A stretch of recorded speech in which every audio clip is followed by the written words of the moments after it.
Tuesday before Thanksgiving, my grandmother called me from the kitchen of her assisted living apartment and said she needed me to drive her to the credit union. Not the bank, the credit union. She was very specific about that, the way she got specific about things when she'd been thinking about them for a long time. I should explain who I am because the rest of this won't make sense otherwise. My name is Hollis. I'm 31. I work as a forensic accountant for a mid-sized firm in Hartford, which means I spend most of my days reading other people's spreadsheets and finding the lies people tell themselves about money. My mother died when I was 9. My father remarried a woman named Bridget when I was 12. And Bridget brought with her a son named Travis, who was a year older than me, and 4 years later they had a daughter together named Sloane. That's the family. Father, stepmother, stepmother, stepbrother, half-sister. And my grandmother, who was my late mother's mother, and who is the only person in any of this who ever looked at me like I was a whole human being. Her name is June. I'll just call her Grandma, because that's what I called her my whole life. So Tuesday before Thanksgiving, she calls. She says, I need to take care of something before Thursday, and I want you to come with me. I picked her up at 10. She was wearing her good coat, the camel one she'd had since I was in middle school, and she had a manila envelope on her lap that she held with both hands the entire drive. She wouldn't tell me what was in it. She said, when we get there? At the credit union, she asked for someone named Marisol, and a woman in her 50s came out from a back office and hugged my grandmother like they were old friends.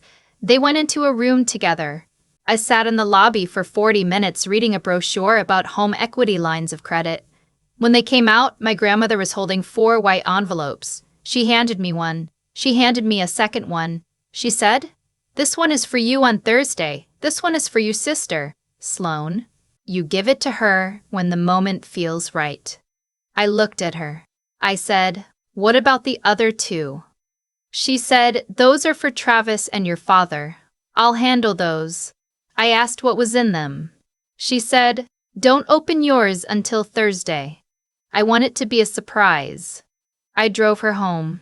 I put both envelopes in my glove compartment and tried not to think about them for 2 days, which of course meant I thought about them every 6 minutes. The thing about working in forensic accounting is that you develop a sense for paperwork. The way the envelopes felt, the slight stiffness in the center, the weight of them. I knew they were checks. I just didn't know for how much. Thanksgiving was at my father's house in Glastonbury. The colonial Bridget had renovated 3 times in 15 years. White subway tile, shiplap accent walls, an island in the kitchen the size of a small car. Travis was there with his current girlfriend, a woman named Kendall who worked in pharmaceutical sales and laughed at things that weren't jokes. Sloane was there too, home from her sophomore year at UConn, picking at her cuticles the way she does when she's around her mother. My father was there, of course, wearing the cashmere sweater I'd given him 3 Christmases ago, which surprised me because I didn't think he remembered I'd given it to him. And my grandmother, brought in by Bridget's friend who drove the medical transport service, sat up in the armchair by the window, a blanket over her knees even though the house was 74 degrees because Bridget kept it that way. Dinner was fine. Dinner is always fine. The turkey was dry, which everyone pretended not to notice. Bridget talked at length about a kitchen remodel they were considering, even though the kitchen had been remodeled in 2022. My father agreed with everything Bridget said, which is what my father does. Travis told a long story about a deal he almost closed at his commercial real estate firm. Kendall laughed at the part that wasn't the punchline. After dessert, when everyone was sort of slumped around the dining room with that post-pie heaviness, my grandmother straightened up in her chair and said, I have something for everyone. Hollis, would you bring me my purse? I brought it. She reached in and pulled out 4 envelopes. The 2 I'd seen at the credit union, plus 2 others she must have prepared separately. She handed one to my father, one to Travis, one to Sloane, and the last one to me. She said, I'm not going to be here forever, and I wanted to do this while I could see your faces. I felt my stomach drop a little. My father opened his first. He looked at it, and his face did this thing where the muscles tried to arrange themselves into gratitude, but couldn't quite get there. He said, "Mom, this is too much." Travis opened his next. He whistled. He actually whistled. Then he looked at Bridget. Bridget had been watching.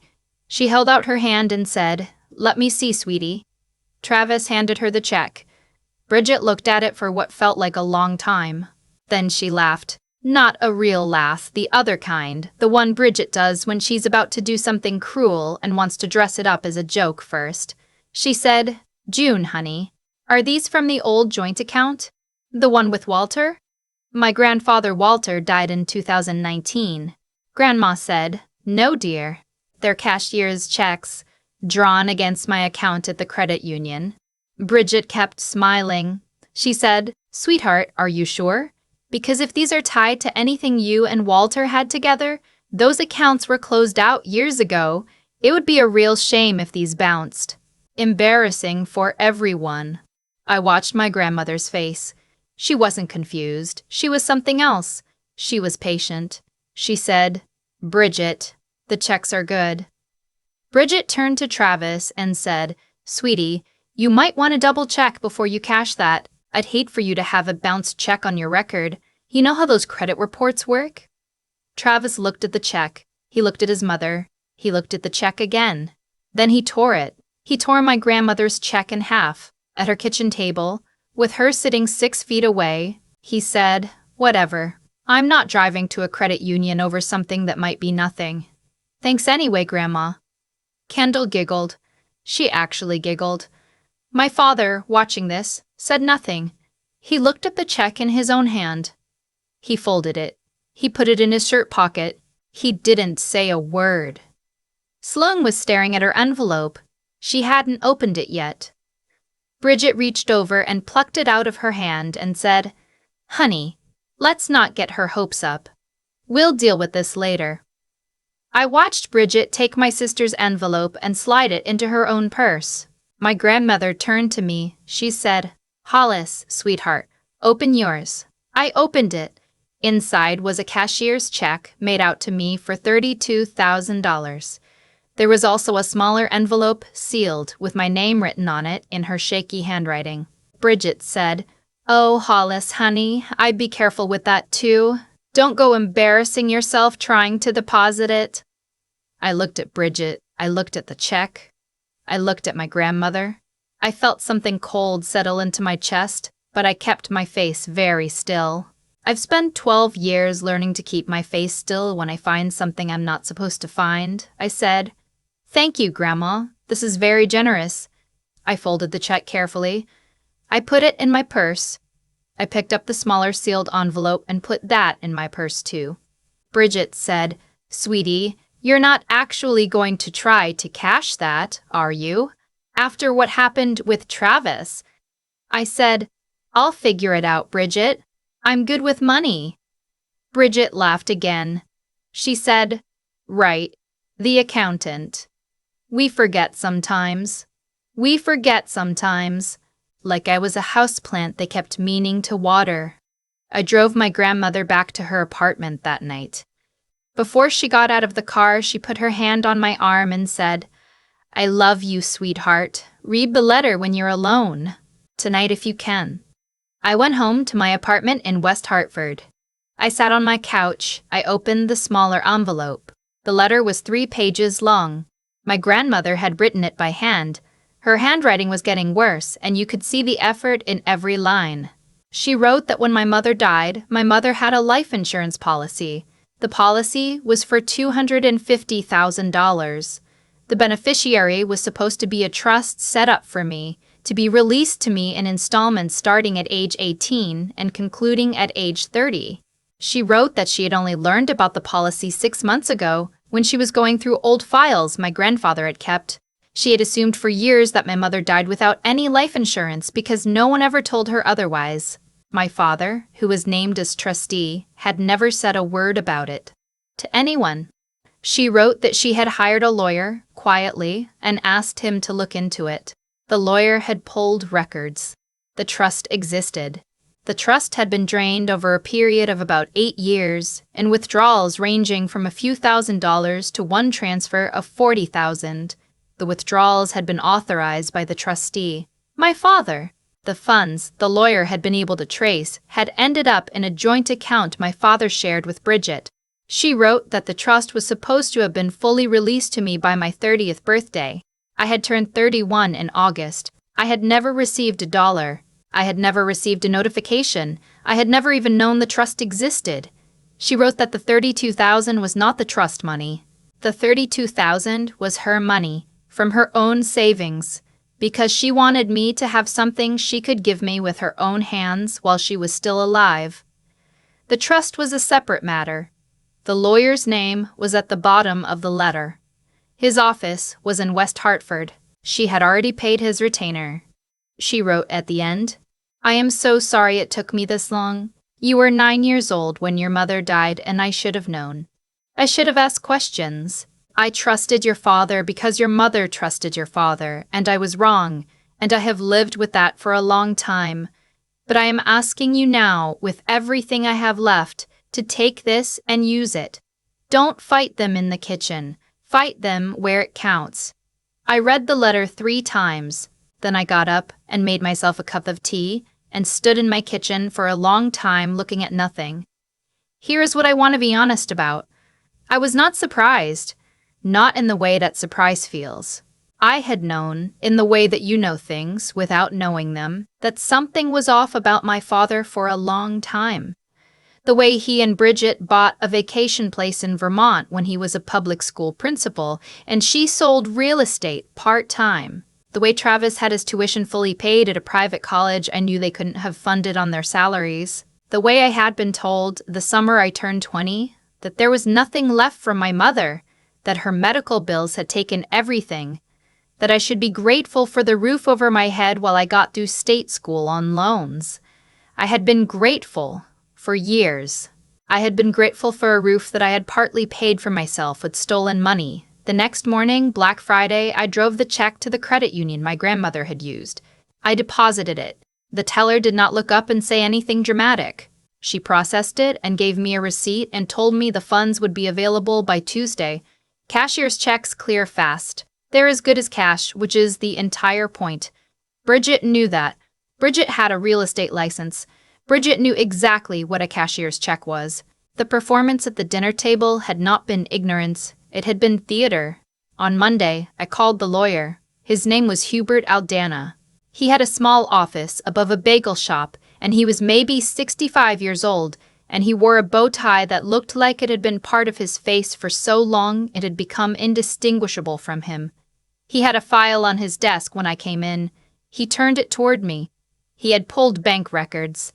He had pulled trust documents. He had pulled the original life insurance payout from 2003. He had a flowchart, hand-drawn, of where the money had moved. The trust had been established in February 2003, 3 months after my mother died. $250,000 plus accrued interest over the years it should have been earning came out to a current value, if it had been left alone, of approximately $410,000. What was left in the trust was $1,160. The withdrawals had been steady, a few thousand a year through my childhood. They got bigger around the time Travis went to college. They got really big around the time of the Vermont house. Aldana looked at me over his bifocals. He said, "I want to be straight with you. This is a strong case. The documentation is clean on our end because trusts leave a paper trail no matter how creative people get. Your father was the trustee. He had a fiduciary duty to you. The breaches are documented. We have civil remedies. We may also have criminal exposure, depending on the state attorney's office, although that's not my department and I would only go there if he wanted to." I asked him what he meant by civil remedies. He said, "Restitution of the full amount with interest, removal of him as trustee, potential punitive damages depending on how a jury sees the pattern, and there's a wrinkle. The funds that went to your stepmother through the joint account are also potentially recoverable. She knew or should have known the source of those funds, particularly if she benefited from major purchases like real estate that we can directly tie to trust withdrawals." I asked him about the Vermont house. He smiled, just a little. He said, "We're going to need a forensic accountant. Do you happen to know one?" I worked on my own case at night. I couldn't be lead, obviously, because of the conflict, but I could do the back-end work, the spreadsheets, the tracing, the reconciliation of dates. Aldana hired a colleague of mine, a woman I trusted named Coraline Petros, to be the named expert. She and I would sit at my dining table at 10 at night, going through years of statements I had subpoenaed copies of, and Coraline would say, "There, December 2014. Look at that transfer. Look at what cleared the next week." December 2014 was when my father and Bridget had taken Travis to Italy for his 16th birthday. There were pictures of it on Bridget's old Facebook. Coraline and I matched the transfer to the airline charges to the hotel charges. We had Italy in a spreadsheet. We had the Vermont down payment in a spreadsheet. We had the kitchen remodel in 2018 in a spreadsheet. We had Travis's tuition at Bodone in a spreadsheet. 4 years of it. Every dollar Bridget had ever bragged about on her cousin's Facebook, on the LinkedIn updates, on the holiday cards she sent to people she barely knew. We had a row in a spreadsheet. I called my brother, my half-brother. I should have said this earlier. My mother and father had a son before me, a son named Webb, who was 8 years older. He'd left the house the day he turned 18 and barely come back. I'd seen him maybe twice in 15 years. He lived in Oregon and he made furniture for a living. I'd always thought he was running from something, but I'd never asked what. I called him. I told him what Grandma had told me. I told him about the trust. He was quiet for a long time. Then he said, "Hollis, I have to tell you something. There was supposed to be a trust for me, too. Different policy, same payout structure. I asked about it once when I was 20. Dad told me Mom hadn't named me because of some legal complication. I didn't push it. I should have. I asked him if he wanted to be part of the case. He said, I want to fly out for the deposition. I want to look him in the face when he answers for it." I cried after that phone call, not loud, just enough that my cat came over and sat on my foot. The case moved faster than I thought it would. Aldana filed in early February. We named my father as defendant and Bridget as co-defendant in the constructive trust claim. Aldana said this would force a settlement conversation because Bridget would have to choose between giving up assets and going to trial, and Bridget did not strike anyone as the kind of woman who would risk her renovated kitchen in a public courtroom. I was right about Bridget. I was wrong about my father. The settlement conversation went nowhere. My father refused to admit any wrongdoing. He insisted through his lawyer that all withdrawals had been for my benefit. He claimed he had paid my living expenses, my orthodontia, my private high school. The private high school he was referencing was the one Travis had gone to. I had attended public school. He had confused his own children in a sworn document 22 years into the parenting. So we went to trial. I want to skip past the trial mostly because trials are boring in real life. Long days of objections and document admissions and people answering questions in the most strangled way possible. But I want to tell you about one moment. The third day of trial, Aldana called my brother to the stand. Webb had flown in from Oregon, wearing a sport coat he clearly had not worn in 10 years, and he sat in the witness chair and answered Aldana's questions in this slow, careful voice, like every word cost him something. He talked about our mother. He talked about the funeral. He talked about the year after she died and the way our father changed, the way Bridget arrived in the house like a contractor who'd been hired to remove our mother's traces. Then Aldana asked him about Christmas of 2008. Webb was 16. He had asked our father that Christmas for a small loan, $200 to fix his car so he could keep his after-school job. Our father had said no.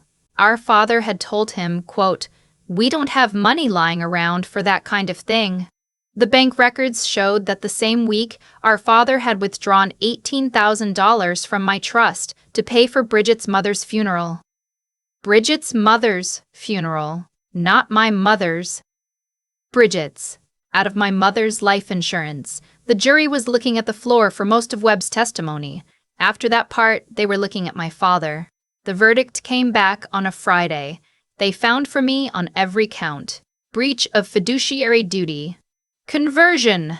civil theft, which in our state carries treble damages on the converted amount, constructive trust over the Vermont property, which would be sold and the proceeds returned to me, removal of my father as trustee, retroactive to the date of the first unauthorized withdrawal, with full reconstruction of the trust value, plus interest, plus penalties. The total judgment was just over $1.1 million. Bridget's portion of the judgment, for her share of the funds she had received and benefited from, was $340,000. She did not have it. She had it tied up in the kitchen island and the Vermont down payment and a leased Lexus. Her lawyer filed for bankruptcy protection on her behalf 2 weeks later. The bankruptcy trustee took the Vermont property. The bankruptcy trustee took the second car. The bankruptcy trustee took... In a moment, I will admit I enjoyed more than I should have. The $8,000 worth of furniture in Bridget's renovated living room, because it had been purchased with traceable transferred funds and was therefore subject to clawback. The criminal referral, which Aldana had quietly made to the state attorney's office during the civil case, resulted in charges against my father 6 months later. He pled out. He got 18 months suspended and 5 years probation. He had to register as a financial offender, which would follow him on every background check for the rest of his life. He lost his job. The school district could not employ a registered financial offender as a principal. Bridget filed for divorce 4 months after his conviction. She moved back in with her sister in New Britain. Travis stopped speaking to both of them, which I understood, because Travis was the one who had benefited most and the one who had the most to be embarrassed about. Last I heard, he was selling commercial insurance somewhere in Florida.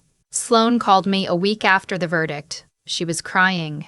She said, "Hollis, I'm so sorry. I didn't know any of it. I swear I didn't know."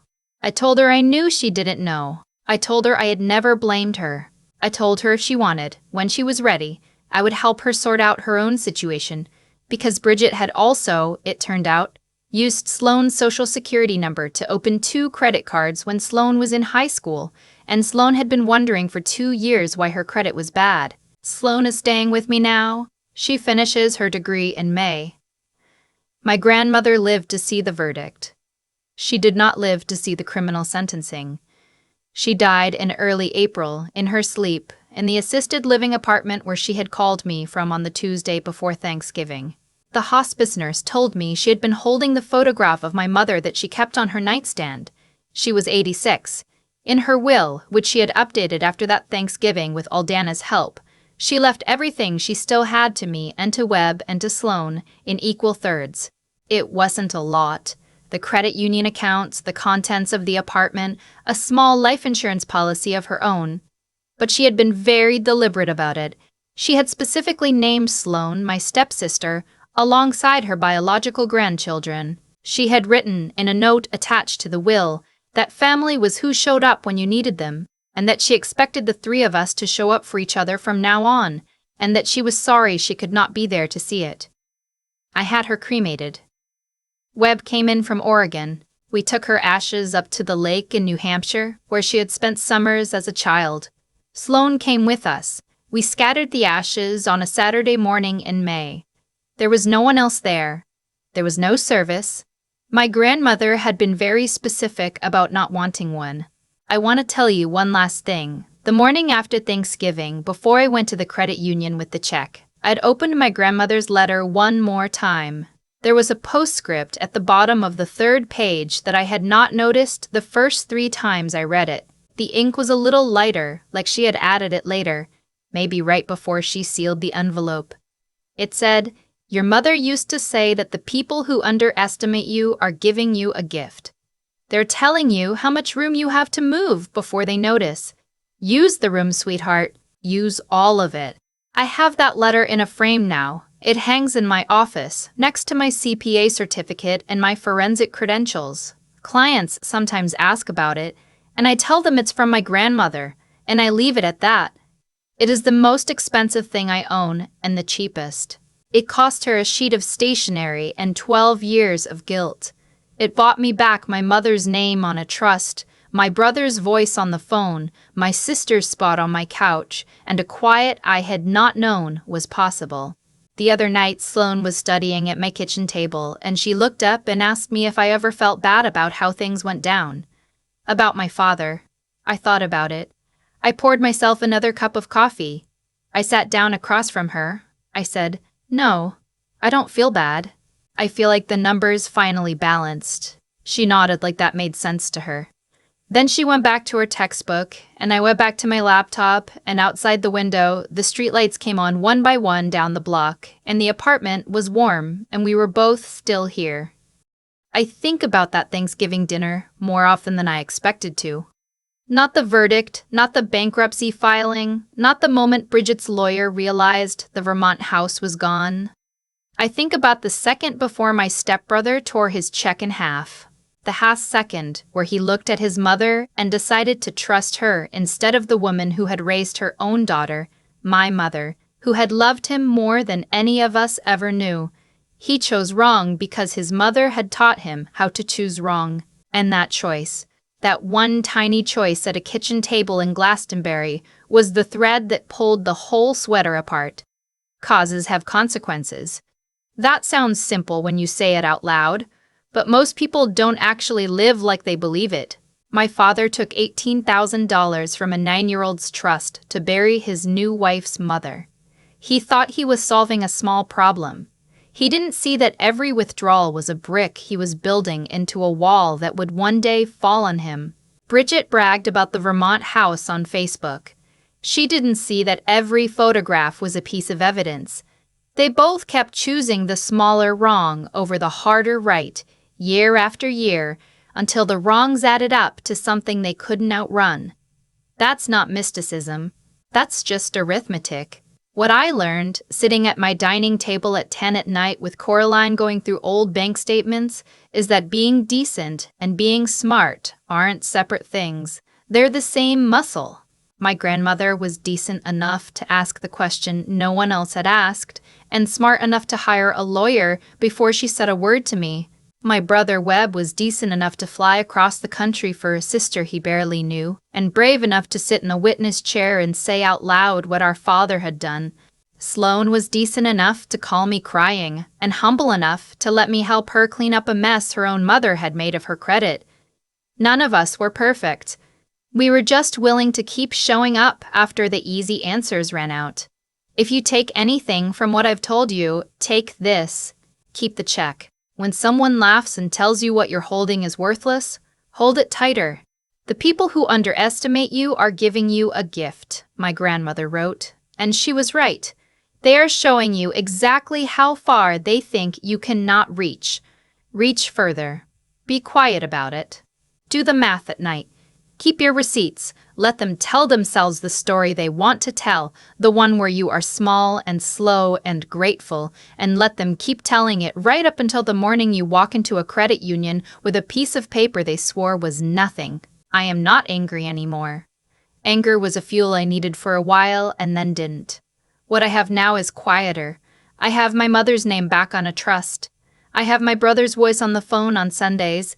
I have a sister on my couch finishing her degree. The numbers balanced. That is enough.